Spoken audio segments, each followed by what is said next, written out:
Election outside Atlanta, with a little more than half the precincts reporting Democrat Jon Ossoff is holding a lead over his Republican rivals. However, he is slipping ever closer to the 50% mark, at or below which he's going to have to fight it out in a runoff. More on this throughout the hour. Turning now to Alex Jones. Over the years, he's pushed outrageous conspiracy theories. He's screamed his opinions on the radio and online.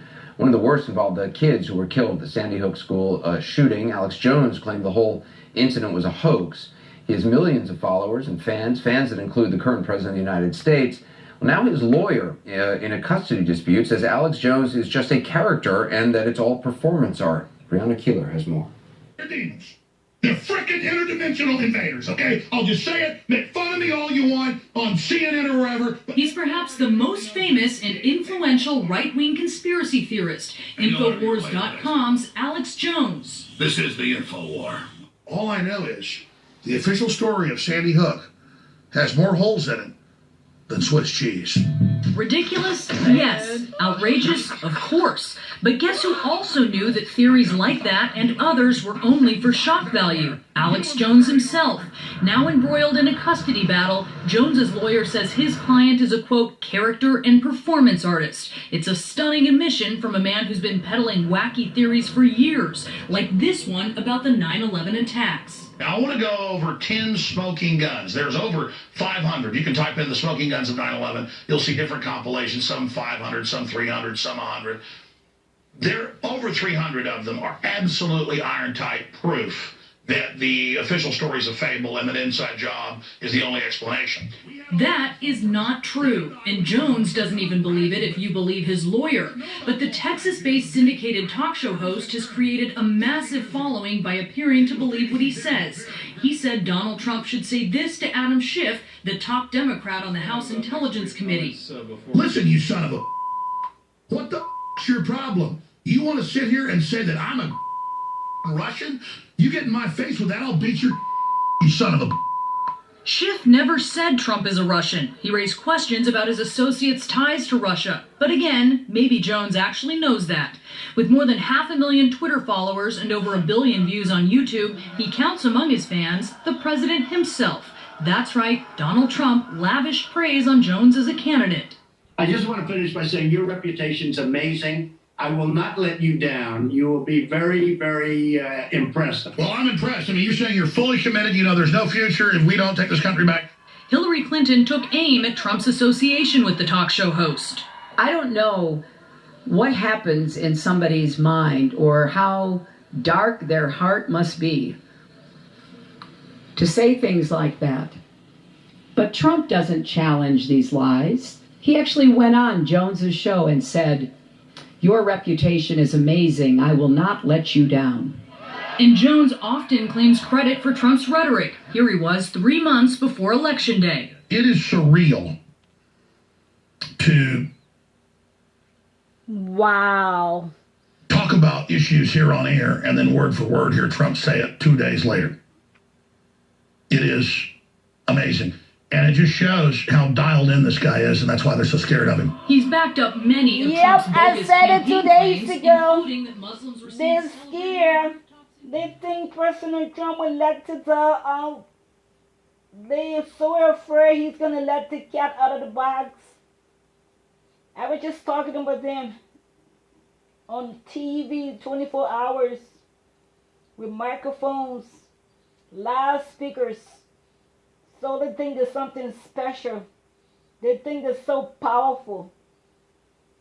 President Trump gonna get on TV too with his loudspeaker and his microphone. We're gonna know who's the big boss, who's the real boss, who's the president of the great United States of America. It's one person, and that's President Trump. You guys get on national television 24 hours for no reason. Trump is still the president of America. You guys put microphones in your mouth talking all day long with loudspeakers. We have to put earplugs in our ears. For no reason, Trump's still the president. So you guys just gotta get over it. Like it or not, he's the president. Get over it. That's all you guys can do. Get over it and move on.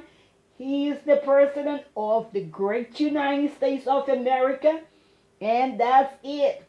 All right, get over it, my good people. Just get over it, and life goes on. That's all you guys can do. Get over the whole goddamn But freaking again, stuff. maybe Jones actually knows that. With more than 500,000 Twitter followers and over 1 billion views on YouTube, he counts among his fans the president himself. That's right, Donald Trump lavished praise on Jones as a candidate. I just want to finish by saying your reputation's amazing. I will not let you down. You will be very, very impressed. Well, I'm impressed. I mean, you're saying you're fully committed. You know, there's no future if we don't take this country back. Hillary Clinton took aim at Trump's association with the talk show host. I don't know what happens in somebody's mind or how dark their heart must be to say things like that. But Trump doesn't challenge these lies. He actually went on Jones's show and said, "Your reputation is amazing. I will not let you down." And Jones often claims credit for Trump's rhetoric. Here he was 3 months before Election Day. It is surreal to Wow. talk about issues here on air and then word for word hear Trump say it 2 days later. It is amazing. And it just shows how dialed in this guy is, and that's why they're so scared of him. He's backed up many of Trump's bogus campaign claims, including that Muslims were seen celebrating on rooftops in New Jersey after the World Trade Center collapsed. Fact check, false. And again, Jones's lawyer says he's just playing a role. What the hell is going on? Apologies are rare, but Jones did issue one after he falsely repeated claims that a D.C. pizzeria was a front for child trafficking, known as Pizzagate, after a man inspired by the conspiracy theory opened fire there shortly after the election. I want our viewers and listeners to know that we regret any negative impact our commentaries may have had on Mr. Alefantis, Comet Ping Pong, or its employees. We apologize to the extent our commentaries could be considered as negative statements about Mr. Alefantis or Comet Ping Pong. And we hope that anyone else involved in commenting on Pizzagate will do the same thing. Brianna Keeler, CNN, Washington. Well, just ahead, the White House says President Trump stands by his congratulatory call to Turkey's president, even as the State Department is sending a much different message about the autocratic leader. Think you know New York State? Think again. This is the new New York. The only guy in the race. It's Montreal. You don't have that big of a lead. Nobody likes cyclists. That's why they put the bicycle lane right where you park. Oh, you gotta be careful, right? Because if you open the door and the guy rides his bike right into the door, do you know what that ticket is? Nothing? I found that out. I sit there all day now. No, it's hard. You gotta time it right. Because objects in mirror are closer than they appear.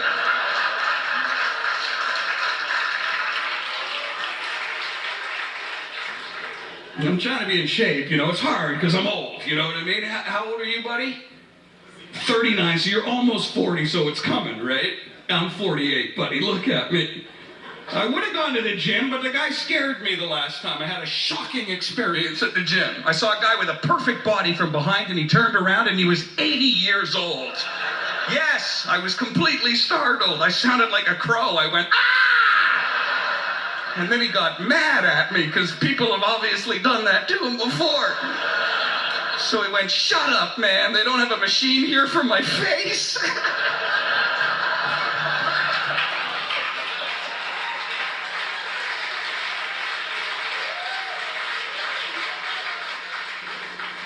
All I'm saying is if you're an older guy like me, man, you don't have to go to the gym because women are better than us at that. They're like, women don't really care that much about what you look like.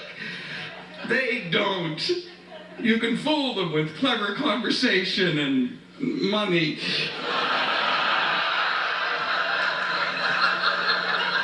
Sure, they're prettier than us, and we all know that, right? I mean, yeah, they are. They're tremendously good looking, and everything in the world is designed to make them even more beautiful, so how can we compete, right? They wear the makeup. I mean, gee, Ever see a woman without her makeup for the first time and just think, who the hell is that guy? Oh shit! Oh, that's But I got my dog who's getting really famous now because he's really old, man. He's 16. It's a ridiculous age for a dog. I'll tell you what my dog did the other day, and this was so unnerving to me. I don't know why he did it, but I was in the can, right, and I was sitting on the toilet, you know, and I left the door open because I live alone. I mean, what's the point, right? Anyway, the dog comes in and he just starts staring at me and not moving his gaze at all. It was the most unnerving thing that ever happened. And I was going to yell at him to get out, but then I realized when we go for a walk and he takes a dump, I do the exact same thing. Oh, geez.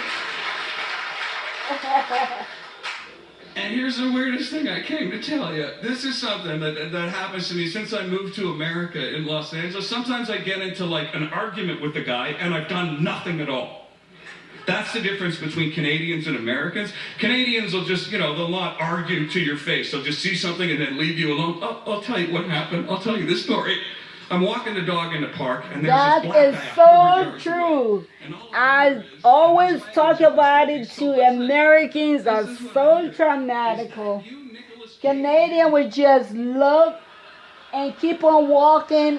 Sometimes they'll be like, "No one have time for you, douchebag."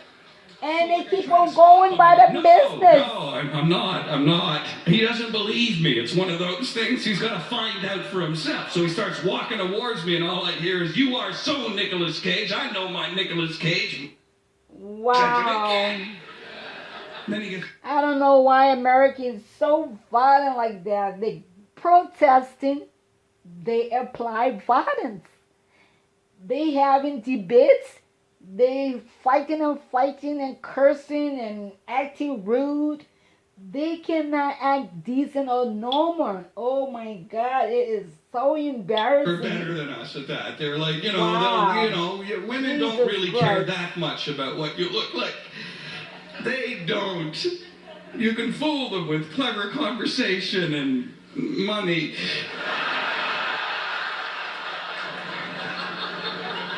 Sure, they're prettier than us, and we all know that, right? I mean, yeah, they are. They're tremendously good looking, and everything in the world is designed to make them even more beautiful, so how can we compete, right? They wear the makeup. I mean, gee. Ever see a woman without her makeup for the first time and just think, who the hell is that guy? I don't have a full-time girlfriend or wife or anything, but I got my dog who's getting really famous now because he's really old, man. He's 16. It's a ridiculous age for a dog. I'll tell you what my dog did the other day, and this was so unnerving to me. I don't know why he did it, but I was in the can, right, and I was sitting on the toilet, and I left the door open because I live alone. I mean, what's the point, right?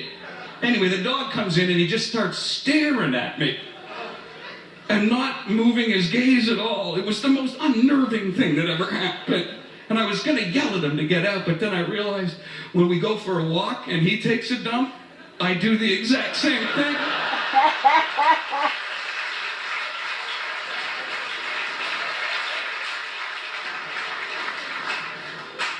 And here's the weirdest thing I came to tell you. This is something that happens to me since I moved to America in Los Angeles. Sometimes I get into like an argument with the guy and I've done nothing at all.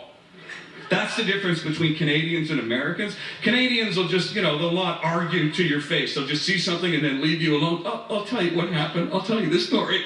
I'm walking the dog in the park, and there's this black guy 100 yards away. And all I hear is, and there's language in this, lady, so listen. This is what I hear. Is that you, Nicolas Cage, you...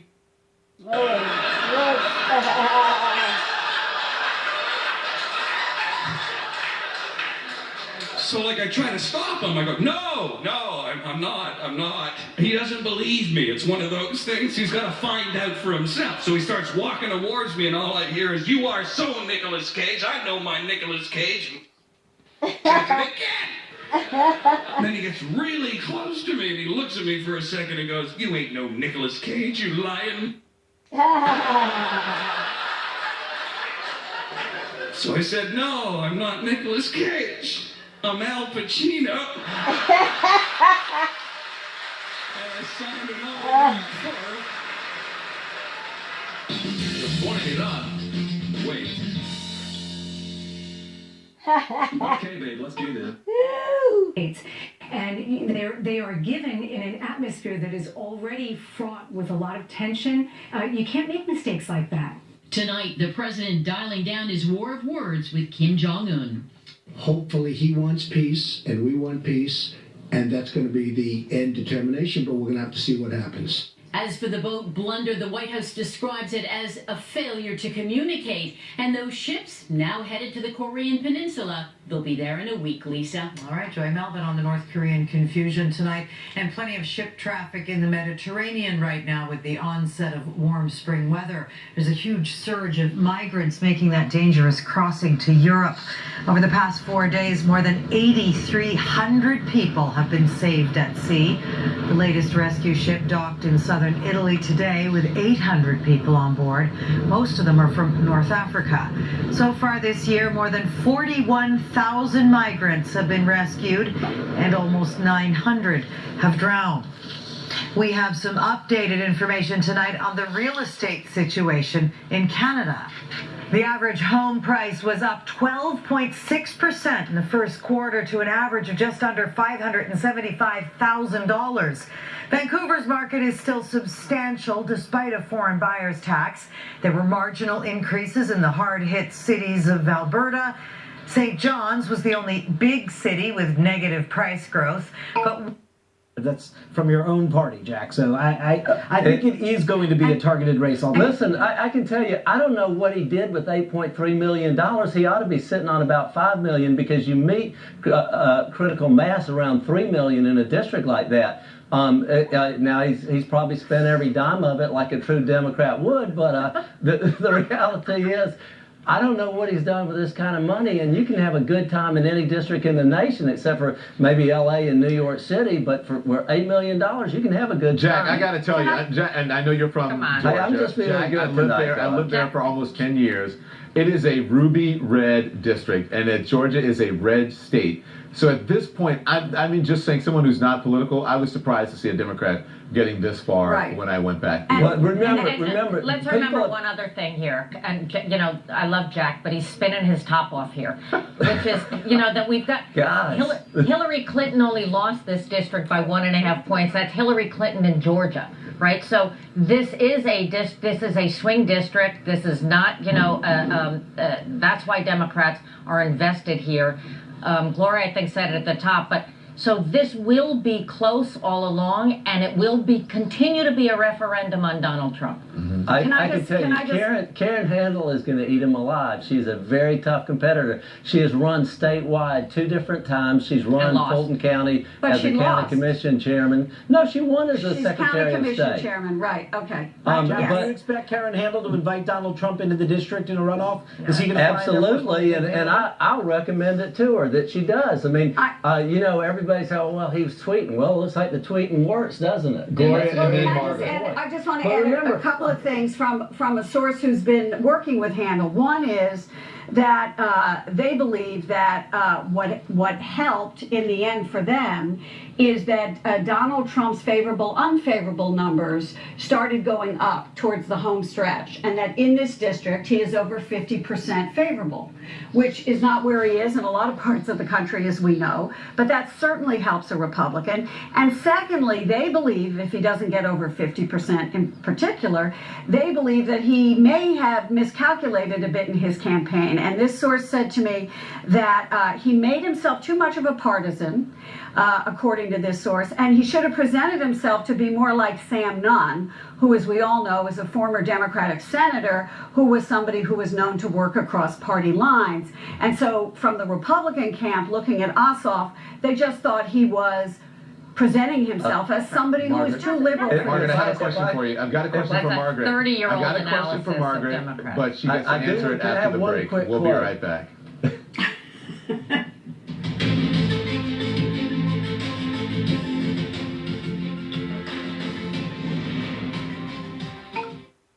In just 15 to 20 minutes, because when you're in pain, every minute matters. Tylenol.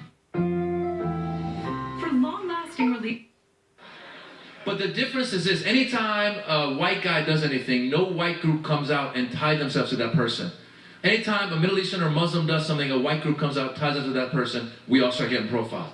Like when the white guy flew his plane to the IRS building in Austin, Texas, every white group came out. They're like, well, that's one crazy individual. That's a solo act of an individual.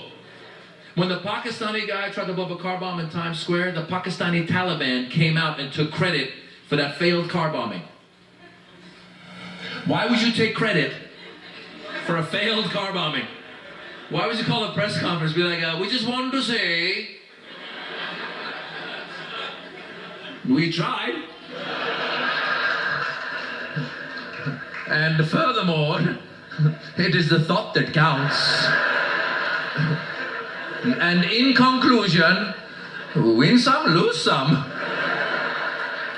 But there's good people everywhere. I love traveling. I encourage people to travel. I've been to the Middle East to do shows a lot, and it's great. Like I went to Dubai. Dubai was cool. Anyone here been to Dubai? You guys been to Dubai? Anyone? Anyone who's been there will back me up on this. Dubai is obsessed with setting records. With like the tallest building, longest road, everything is... One guy in Dubai was Maz. Come here, Maz. Come here, Maz, my friend, Maz. This is the roundest building in the world. Wallahi, it's very round. Look, I'm gone, I'm back. Very round, this building. He goes, Maz, a circle 360 degrees, this building 362 degrees. I swear to God, Wallahi. I swear to God. They have a mall there, one of the biggest malls in the world, the Dubai Mall. It's so big, there's taxis in the mall. Yeah, you're nodding, you know what I'm saying? I was walking, I heard beep beep. I'm like, what are you doing here? He goes, I'm going to Zara. It's 3 miles, out of my way. Zara, out of my way. And the other thing you notice when you travel outside the US, Canada, you go to other countries in the Middle East or like, Latin America, so you realize sometimes there's no rules and regulations when it comes to certain things. Like I took my 2-year-old son with me to Dubai, and I took him to a playground in Dubai, and I realized fast that there's no rules and regulations. I talk about that too, or I spoke about that too. Mostly in Africa or other part of the world, we don't have rules and regulations. Period. So that's a good thing, and it's a bad thing. But I think it's a pretty good thing, because you can whip your friend's ass and shit won't come from out of it. If they want to be rude and nasty to you, you have the right to whip their ass good. It's the big difference. It's a big difference from America. They're going to be nasty to you, but you can't do nothing because some fool going to sue you or sue me or sue them. Fuck that. Take that shit to Africa. You're going to get your ass whipped. Okay? Why would you take credit for a failed car bombing? Why would you call a press conference and be like, we just wanted to say, we tried. And furthermore, it is the thought that counts. And in conclusion, win some, lose some.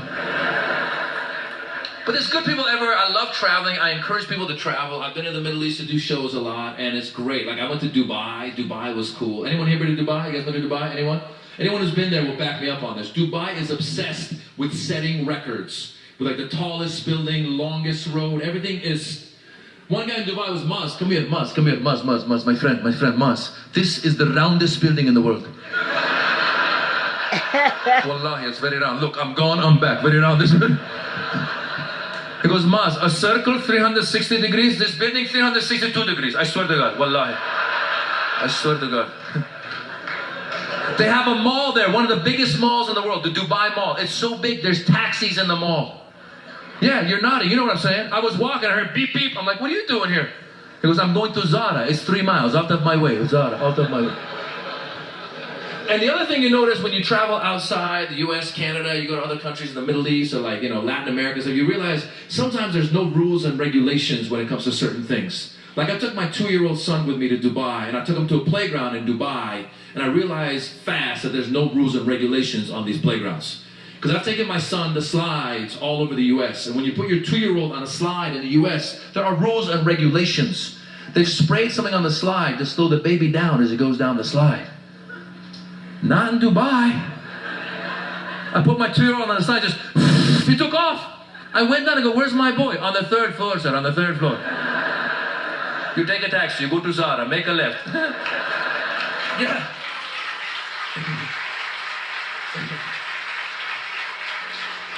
And the other thing I love about doing comedy, guys, around the world is that we get to laugh at the stereotypes, break some of the stereotypes, but we're all guilty of stereotyping as well. You got to check yourself from time to time. Like I was guilty of stereotyping when I was in Dubai. There's a lot of Indians in Dubai, and a lot of them are day laborers. They don't get paid that well. So it got in my head that all the Indians in Dubai must be day laborers. I'm such an idiot. Of course there's going to be successful Indians as well. But it got in my head they're all day laborers. I was doing a show that said we're going to send a driver to pick you up. So I went down to the lobby, and there was this Indian guy. I was like, he's got to be my driver. Because he was standing there like in a cheap suit and a thin mustache staring at me.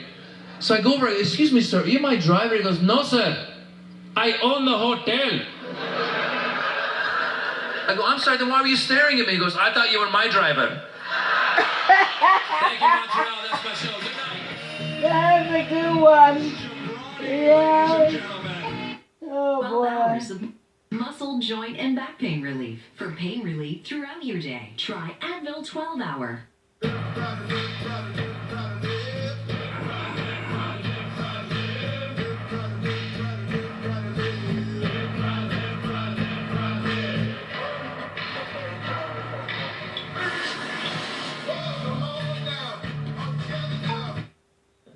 You know, it was a tough field. Judson Hill, a very popular state senator. Dan Moody, a former state senator and member of the Transportation Commission. Bruce Lavelle, who had worked very closely with Donald Trump, and Amy Kramer. You had a lot of really good people in this race.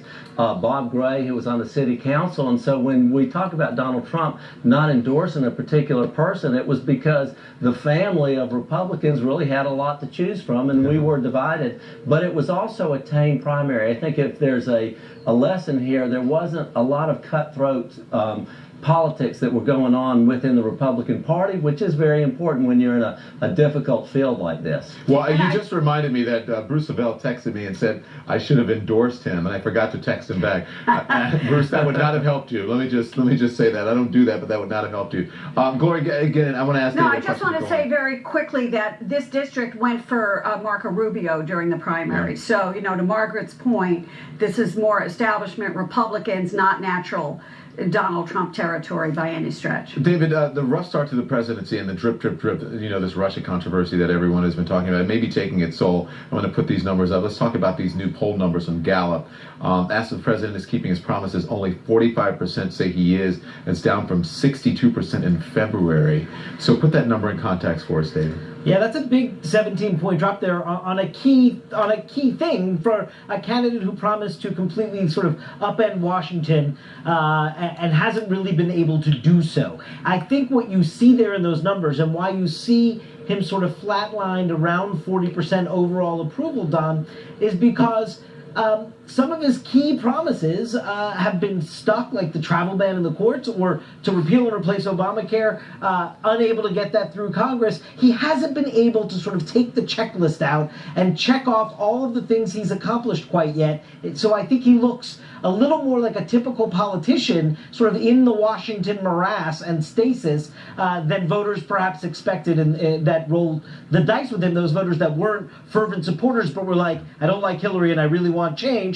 I think what you see here is that they're not convinced they got what they bargained for in November. So I think you could argue, Hillary, let me ask you this. So depending on where you, and I think you're gonna talk about this, depending on where you stand ideologically or you land politically, some people might be happy that he's not keeping his promises because he ran on this popular sort of ban and influence message, but then he may gain some support among a group that he didn't get support from, so he may lose some of his base, but then gain other people. No? Well, I think it's important to note that unlike maybe typical Washington politicians like George W. Bush and Barack Obama, whose approval ratings went up in their first year of the presidency. They made an effort actually to reach out across the aisle, to reach all Americans, to come up with something that others would like. So whether it was infrastructure or tax cuts or something that, they did actually have some improvements in their approval rating. And I think what we've seen with this president is that he has been, as divisive in governing as he was in campaigning, and the country thought that they were kind of beyond that. Yeah, people wanted things to be shaken up, but they didn't want things to be torn apart so viciously. And I think that's reflected in these ratings. Yeah, well, the Gallup poll also found President Trump is down 7 points with people thinking he's a strong leader, down 7 points for bringing needed change to the country. And this is, again, after the strikes in Afghanistan and Syria, which usually, President poll numbers go up. Okay, thank you, panel. It's going to be a long night. We may see some of you back here later, depending on the results. So we appreciate it. When we come right back, we'll continue to follow this special election down in Georgia, bring the results up later. There is a 50.4 presents The Wonders Downstairs in Market Hall. Here you'll find extra wide spatulas for extra wide dishes. That's the long and short of it.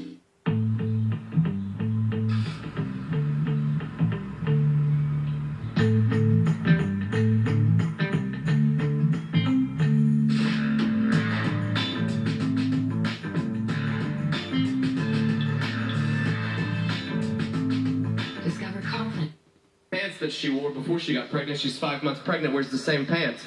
She hasn't buttoned them for a month, which I didn't even know was an option with pants. I thought when you can't button your pants, they meant your pants no more. What she's chosen to do is wrap a hair tie around the button, loop it through the buttonhole, wrap it back around the button, giving an extra inch to 1.5 inches of waist in her pants. It's a great thing to do if you want to keep your pants and have the top of your out a little bit. Jeez. Screen door it. Wow.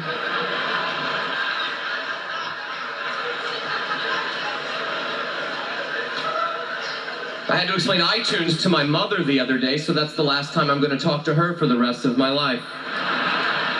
That's how that went.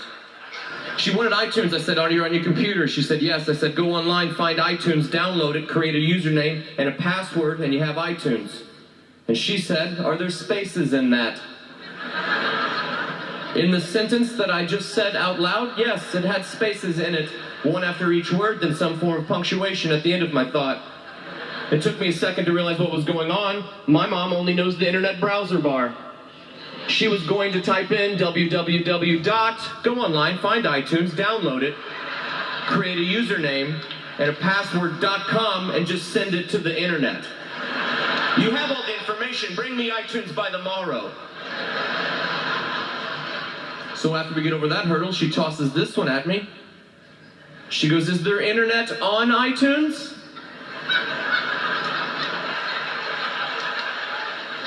You've asked an unanswerable question. No, there's not internet on iTunes. And she immediately replies, do I need to cancel my internet? Yes, you do need to cancel your internet. I would rather pay a band to play for my mom every night of her life than explain iTunes. That's it for me, guys. Thank you very much.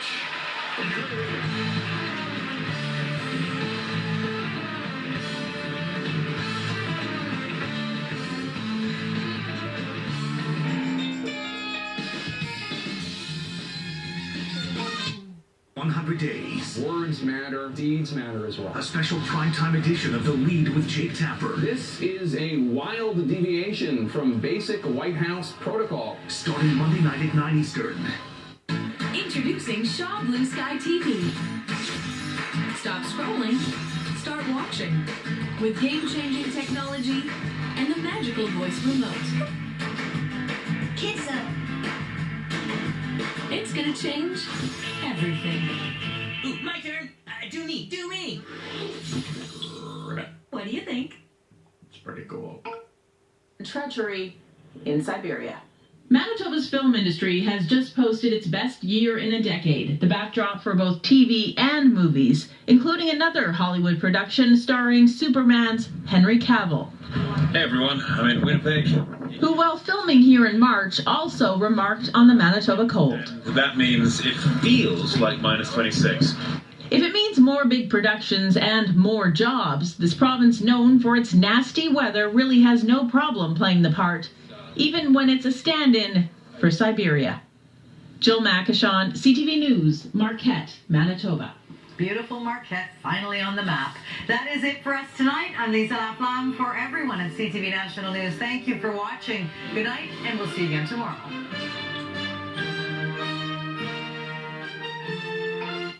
Implications for President Trump.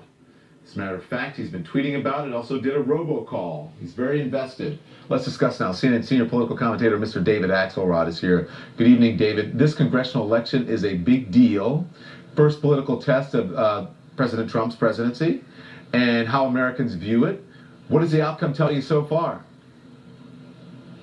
Well, we had one special in Kansas earlier, and that what it showed was Republicans hung on there, but not nearly by the margins they had before. This is an interesting race in Georgia because Jon Ossoff is a political unknown, 30-year-old guy, doesn't really have political roots in the district. He grew up there. And he's giving the Republicans all they can handle. That said, no pun intended. That said,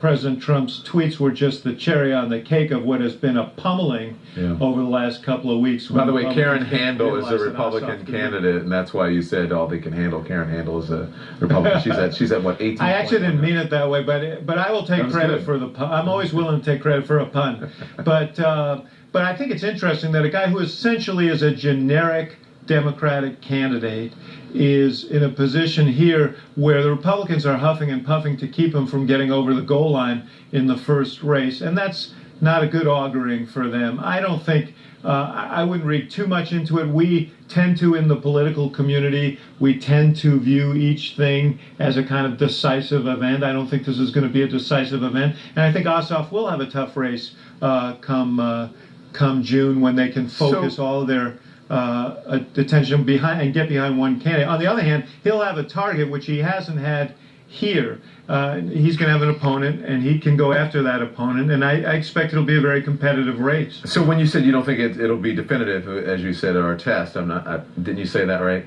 So then what happens if the Republican wins, one in Kansas, and they hang on to it by a small margin? Does that give Republicans and the president some breathing room? Maybe a little bit of breathing room, but they have to look at the margins and say, this isn't great, and particularly in the first months of an administration. Remember, these are seats that were created by cabinet appointments of the president. They're replacing cabinet members that the president chose. You would think that there would be a little bit of a tailwind behind these Republican candidates. There clearly isn't, and of course this is a different administration in that Donald Trump's numbers are not where you would expect a new president's numbers to be, and that's why they've gone to extraordinary lengths to try and stop a candidate here who on the face of it shouldn't have been as threatening as he is. Okay, so I'm going to put up this new poll for you, David. It's Gallup. So it's only 45% say that President Trump keeps his promises. That's down from 62% in February. He's also down when it comes to being a strong and decisive leader, on whether he can bring needed changes on being honest and trustworthy and caring and managing government effectively. How do you read these declining numbers? Well, there are some of them that I would dismiss. Well, not necessarily. I mean, Barack Obama's numbers were stratospheric when he got elected, and they slowly came down. But in this case, there are certain numbers that I'd be concerned about if I were Donald Trump. The measures of strength, measures of effectiveness. He didn't really run on being honest and trustworthy. That wasn't his calling card in the race. But what he did say was, I know how to get things done. I can make Washington work. I'll kick them in the butt. We'll get results. We're going to start winning, and you're going to get so tired of winning, you're going to be exhausted from winning so much. Well, he hasn't won very much. In fact, he's lost several big fights since he's gotten there, and he has no legislative accomplishments. There seems to be a lot of turmoil in his administration, and he doesn't look like the world beater that he advertised himself to be. And so you see these strength numbers coming down, effectiveness numbers coming down.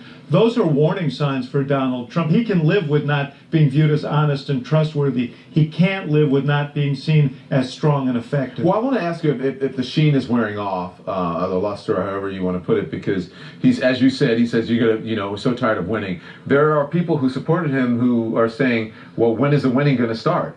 And today, when he gave, the speech, he's like, we're going to see some big things and big changes. Those are all the same things he said on the campaign trail. Big, huge, all of these changes. Everything's going to be great. And so far, as you said, no legislative accomplishments. One has to start wondering, even among your base, when are these things going to happen? Well, there's no question about it. And what he's discovering issue by issue is that governing is complicated, and that you have to be able to work with people. You have to have a clear worldview about what you want to accomplish, and not a shifting worldview. And then you have to go after it. And we haven't seen any of that. He obviously ran a successful campaign.